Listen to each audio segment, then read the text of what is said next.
Қазанбай батыр аңыз әңгіме. Едігенің 4 баласының ішінде Қазанбай дегені жауға шапқанда өз атын айтып Қазанбайлап шабады екен. Оның даусын естіген жау Қазанбай өмірінде жеңіліп көрген емес, оған қарсы соғысуға болмайды деп бет алды қаша беретін көрінеді. Қазанбайдың бөрте аты болыпты. Ол атта 60 аттың жүгірісі мен 60 аттың күші, ал Қазанбайдың өзінде 60 ердің айбаты мен 60 ердің қайраты бар дейді. Бір жорықта Қазанбай батыр жаудың көп малын айдап қайтады. Ол уақытында жау тосып көп болып ұрыс салады. Жеке дара қумайды, қуса жеңіледі. Олжалы қайтып келе жатқан Қазанбай қолы биік таудың баурайында атала көже әзірлеп жатса керек. Кенет ойбай, жау келіп қалды деген қарауылдың шошынған даусын естіп сарбаздар дүрліге атқа қонады. Қазанбай батыр шіркін, татайын деп отырған дәмді жауға тастап кетуге болмас, ішіп кетелік деп мосыдағы бақырды іліп алып ыстық көжені жұтып жібереді. Қазанбай батыр түк болмағандай сарбаздарына бұрылып, сендер қолға түскен жылқыны айдап алға тарта беріңдер, жауды есебін тауып өзім-ақ қайырамын деді. Сарбаздары жөңкіле жүйткіп жылқының соңынан қуып кетеді. Өзі бір биік төбенің басына шауып шығып, аттан түсіп, белін шешіп, үстіндегі қару-жарағын ердің басына іліп қойып, түзге отырған кісіге ұқсап, сауытын жамылып отыра кетеді. Бір адамның төбе басына бұрылғанын, қалғандарын бет алды безіп қашып бара жатқанын жау алыстан көріп келе жатады. Анау төбе басына жан сауғалап қашып барған ажалды пендені бір-екеуің барып өлтіріп, найза қадаңдар дейді жаудың басшысы. Ол кезде ұрыс бастағанда бірінші найза қандау салт екен. Жау тобынан 2 адам төбеге қарай бұрылып, қалғандар алға ұмтылады. 2 атты төбе басына келсе, басы қазандай бір дәу жалпайып отыр дейді. Ей, ез болсаң отырған кісіні түйрей бергін. Ер болсаң тоқта, мен орнымнан түрегелейін, киімімді киейін, атыма мінейін, найзамды қолыма алайын дейді Қазанбай батыр. Әлгі екеуі бір-біріне қарап, әй, түзге отырған кісіні шаншығанымыз ұят шығар, атына мінсін, содан соң өлтіріп, найзамызды қандармыз дейді. Қазанбай асықпай, жаймен сауытын киіп, белін буып, түймесін салып, ердің басында ілулі тұрған найзаны қолына алып, әп деп атына қарғып мінеді. Аңдып тұрған 2 жау найзаларын ала ұмтылысады. Қазанбай екеуін де бір-бірлеп түйреп, аттарынан ұшырып түсіріп, кеткен топтың соңынан қуып береді. Жау тобын қуып жетіп, ана батырды да бір түйреп, мына батырды да бір түйреп, аттан аударып тастай береді. Оның Қазанбай екенін білмейді. Артымыздан шауып келе жатқан әлгі адамымыздың бірі екен деп ойлайды. Жау топалаң тигендей аттарынан бытырлап құлап түсіп жатыр. Бір кезде жау Қазанбай деген дауысты естіп, жан сауғалап жалт қашқан екен. Оның ойлап тапқан айласын айтпаймысың? Төбе басында жалғыз қалғанын көрген жау аты шабан, өзі қорқақ біреу деп ойлап, менсінбей 2 адамын ғана бөлді ғой. Ақырында ажалды сол менсінбеуден тапты. Ал Қазанбай жауды бір өзім қайырамын деді. Өз ақылына, өз күшіне сеніп тұрғанын қарашы оның. Осы әдіспен ол жауды талай рет жеңіп олжалайды.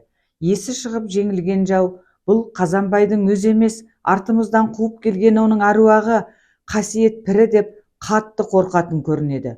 Қазанбайдың ұрыс кезіндегі тағы бір істейтін айласы, арқанды ілмектеп қашып бара жатқан жаудың мойнына лақтырып дәл түсіру, және қанша жау болса да сескенбестен қарсы бару.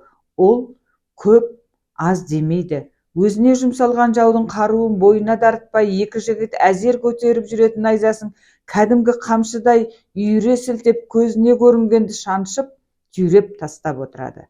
Және бір ерекшелігі, жауға оңтайлы күні ғана аттанады. Шабуылға ертеңгі шолпан жұлдыз туған мезгілде шыққанды қалайды. Өзіне жеңілдім, бағындым деген дұшпанына кешірімшіл болады. Тіпті оны досындай сыйлап, құрметтейді. Бір жорықта жаудың өзі секілді батырмен кездесіп, оны жеңіп қолға түсіреді. Жанымды қи, сенімен мәңгілік дос болайын, дейді жаудың батыры. Қазанбай, жұмсап отырған ханың бар. Ол жауыммен дос болды деп сені аяй ма, дейді. Мен ханыма шынымды, жеңілгенімді айтамын, достасқанымды да жасырмаймын. Басымды кессе, хан кессін. Мен өзіме өзім қожа адаммын. Соғыссам, елімді, жерімді қорғап соғысамын. Жаулассам, кегімді жоқтап жауласамын. Мен ешкімнің малын, ешкімнің жерін алғалы жүргем жоқ. Малым да, жерім де өзіме жетеді. Ханың қазақ аз деп елімді басып алғысы келеді. Иттің есі болса, бөрінің тәңірі бар емес пе? Менің халқыма тимесе, ханыңа мен тимеймін. Ханыңа айт, қатар жатқан елміз, бізге тимесін, тыныштық берсін. Талай заман болды, халқым түйенің қомы, аттың жалында дүркіреп күн көріп жүр. Ұйықтап жатқан балам жау келіп қалды деп шошып оянады. Күнде дүрбелең, күнде атыс шабыс. Жайланып арқаны кеңге сап рахаттанып мамыражай болып отырған халқымыз жоқ. Сом темірге балға бар дегендей, ел иесіз, ер иесіз болмайды. Мен тұрғанда қазақты құртып жібере алмайды. Ханыңа айт, қатар жатқан еліміз. Бір-бірімізге тиіспей, тыныш өмір сүрейік. Қойымызды құрттап, айранымызды ұрттап, бала-шағамызды өсіріп, қыс қыстап, жаз жайлап, ел болалық. Шабысқаннан не пайда? Осы сәлемімді ханыңа айт. Жаудың батыры еліне барып, қисық атты қанына Қазанбай батырдың сәлемін жеткізеді. Жарайды, Қазанбаймен біз елдеселік. Енді ерегісіп шабыспалық. Уәде байласу үшін Қазанбай батырмен жүзбе-жүз сөйлеселік деп, қисық хан екі ел шекарасын бөліп жатқан үлкен қарауыл төбеде кездеспек болады. Ертең бас қосамыз деген күні Қазанбай түс көреді. Сен барма ол жерге, барсаң қолға түсесің. Жау жаулығын істемей қоймайды. Хан уғам алынған алтын қанжарын қойнына жасырып тығып келмек. Екеуің достасып құшақтаса берген кезде әлгі қаруын қисық хан саған жұмсамақ, дейді. Бір ақ сақалды үлкен кісі. Ертеңіне Қазанбай уәделі жерге бармай, мен ханмен шекарада аттан түспей сөйлесем, хан жеке келсін деп елші жібереді. Жарайды, барайын деп қисық хан шекараға сарбассыз жеке келеді. Ей, қисық хан, ойлағаның достық па десем зұлымдық екен. Хан емес, қазақтың жайбар батыры болсам дағы, мен ерлікпен қолға түскен батырыңды өлтірме қоя беріп ем. Ал сен уға суғарған алтын қанжарыңды қойныңа жасырып, маған қастық жасауды көздеп тұрсың. Соны сезген соң саған сенгім келмейді, дейді Қазанбай батыр. Сен хан емес екенсің. Хан болсаң, шыныңды айт, қастық ойлағаның рас па? Қазанбай батыр, сен тек қана батыр емес, көреген білгіш те екенсің. Кінәмді мойындайын. Саған қастық ойлағаным рас еді. Енді маған не істе дейсің? Еліме 10 жылға дейін тыныштық бер. Елімді шаппа. Мен рахаттанып, мал өсіріп, бала өсіріп, жаз жайлап, қыс қыстап, мамыражай бір өмір сүріп көрейін. Мақұл, жарайды.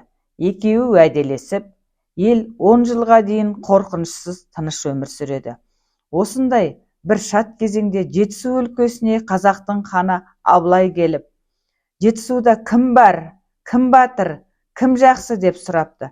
Ханға тарту таралғысын, сойыс малын әкеп, сәлем беріп жатқан болыс билері елдің жақсысы, батырын, білгір тапқыр әулиесін айтады.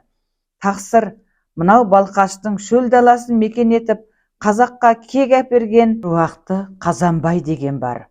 Өзі аз атадан шыққан. Аз атадан шықса да азулы білгір, аруағы мықты, дұшпаны жел жағынан жүре алмайтын, жау десе намысын қорғамай тұра алмайтын, айтқаны әзір болған, тілегі қабыл болған Қазанбай батыр ол, дейді бір ел қариясы. Абылай хан, ол Қазанбай батыр бізге неге келмейді, келіп неге сәлем бермейді деп ашуға мінеді. Ел болған соң, ер болған соң, бақталастық, күндеушілік болмай тұрмайды ғой. Ол кезде ағайынның ішінде де аяғыңнан алатын дұшпан аз болмаған. Уа тақсыр, Қазанбай аз атадан шыққан батыр еді. Кесірленіп келмей жатса амалымыз бар ма? Мына сізді тайлы таяғымызбен жанымыз қалмай күндік жерден қарсы алдық. Өзі аз атадан шыға тұрып, көрмейсіз бе? тәкаппарланып үйінде жатқан. Сізді де біздей көріп менсінбегені ғой бұл. Осыған бір тізеңізді батырыңыз, дейді би-болыстар.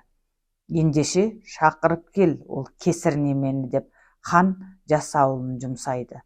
5-6 атты жасауыл Қазанбайдың ауылына келіп, Қазанбай деген сіз боласыз ба?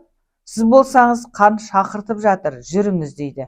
Бізге алып келіңдер деп әмір етті. Жүрсеңіз жүріңіз, жүрмесеңіз айдап әкетеміз. Біз даланың өскен тағысымыз, ханға бұдан бұрын бағынып көрген жоқпыз.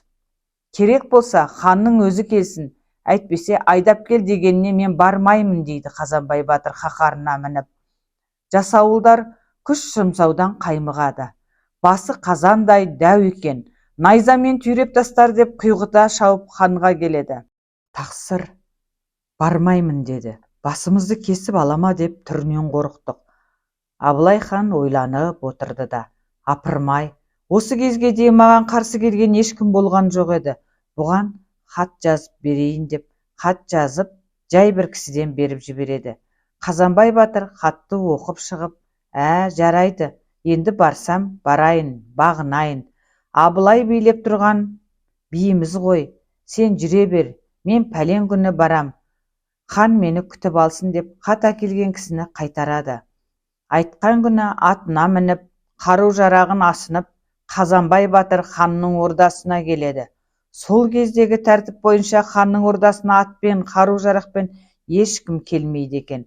Қайта 1 шақырымдай жерге атын да, қаруын да қалдырып, басын төмен иіп, ханның аяғын құшақтап, тартуын сыйлап, қошемет көрсетуі керек екен. Қазанбай болса, ешқандай тарту таралғысыз, ат-матымен, қару-жарағымен ханның ордасына келіп түседі. Күзетшілер ұстап тоқтатайын десе түрінен қорқады. Алдияр тақсыр, міне көрмейсіз бе, сіздің ордаңызға басынып ат-матымен түскен, бетіне ешкім қарап көрмеген бұл даланың тағысына бір пұшайман жегізіңіз, есінде жүрсін, дейді би-болыстар шағыстырып. Хан басын төмен имей, бойын тік ұстап ішке енген Қазанбайға, батырым, жоғары шық, дейді. Қазанбай ханның оң жағынан орын алып, тізерлеп отырады. Аз елден, түкке тұрмайтын елден шыққан тағының ханның алдындағы әдепсіздігін-ай деп би-болыстар күледі. Олар күлген сайын, етіп шіркін деп Қазанбай кездікпен қабат-қабат кілемдерді, қабат-қабат шай көрпелерді тіле бастайды. Уай, Қазанбайым, кешігіп келдің ғой, әрі 2 рет кісі жібергенде келдің, мұның қалай? Атыңмен ордаға түскенің қалай? дейді хан жайлап. Қазанбай батыр, тақсыр, мен де елден шыққан батыр едім, халқымды бағып жау күзетінде жатыр едім, еліме хан келді дегенде қуанып елім аман болар деп жұбанып едім. Жасауылмен айдатып алардай менің не жазығым бар еді? Олыма жасауыл жіберіп, адыраңдатып, бала-шағамды қорқытатындай, қой-қозымды үркітетіндей айыбым не? Ел қорғаған батырымның бірі еді ғой. Халық үшін, ел үшін, мен үшін осы жақта жүреді ғой деп көзіңді салсаң болмай ма? Тақсыр, елме, жаума деп атыммен, қару-жарағыммен келдім. Төрелігіңе әлі сенгем жоқ. Әділетті ел бағатын төрем болсаң басым июлі, қолым қусырулы, дейді. Жарайды, Қазанбайым батырым, бұл сөзіңе жеңілдім. Күшке ғана байма десем, сен ақылға да бай екенсің. Айтқандарың әбден орынды. Хан Қазанбайға ерекше қошемет көрсетеді. Апырмай, мына тентек батырдың аузына келгенін айтқаннан қорыққаны ма ханның? Жаза бермей қошемет дегені қалай? Деп би-болыстар бір-біріне таңырқай қарап күңкілдесті. Ей, өңшең шуылдақ-дуылдақ немелер, деп айқайлады хан би-болыстарға ызғар шашып. Аз атадан шықса да бұл Қазанбай тегін адам емес. Сендер не білдіңдер? Қазанбай үйге кіріп келгенде көкті тіреп, жерді тіреп тұралатындай, мені де, сендерді де бүкіл осы ордадағылардың бәрін жұтып қоятындай болып көрінді. Сендер оны білген жоқсыңдар. Халық бақытына біткен батыр екен. Қошеметтеп дұшпанымызға салалық. Сендер бақты мұнымен білмей таластырып жүрсіңдер. Қазанбайдың бойында бүкіл қазақ халқын жаудан қорғайтын күш, қайрат, сұс айбат бар екен. Хан Қазанбайды құрметтеп, сыйлап, астына ат мінгізіп, үстіне шапан жабады. Әңгіменің соңы. Тыңдағандарыңызға рахмет.